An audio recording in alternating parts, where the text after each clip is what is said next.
પરમાત્માનું ભજન કરે છે. ખડકી દીધેલી હતી ત્યારે મોટા ભાઈ વણસીદાર ઘરથી બહાર નીકળે, લાલ નરસિંહાને હું આમંત્રણ દઈ આવું, એની આગળ તો કઈ હાંધો છે નહીં.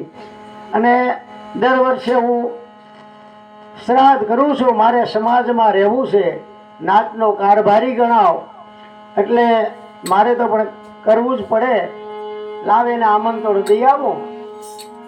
નરસિંહ મહેતાની દરવાજો દીધેલો, નાની એવી ભાંગલી તૂટલી ખડકી હતી. આવીને વણસીદાર કીધું, હે નરસિંહ, નરસિંહ, બે ચાર પડકારા કર્યા. નરસિંહ મહેતાના પત્ની કહેવા લાગ્યા કે મોટા ભાઈ આવ્યા લાગે. નરસિંહ મહેતા પરમાત્માના ભજનની અંદર મશગુલ બનેલા. આવીને નરસિંહ મહેતાને કીધું, મહેતા કે હા મોટા ભાઈ આવ્યા લાગે, દરવાજો ખોલો.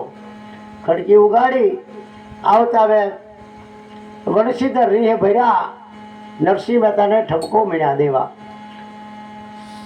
કે તમારે તો કાંઈ છે નહીં, પણ મારે સમાજમાં રહેવું, સમાજનો કારભારી, મોટું ઘર ગણાય, એટલે મારે તો શ્રાદ્ધ કરવું પડે.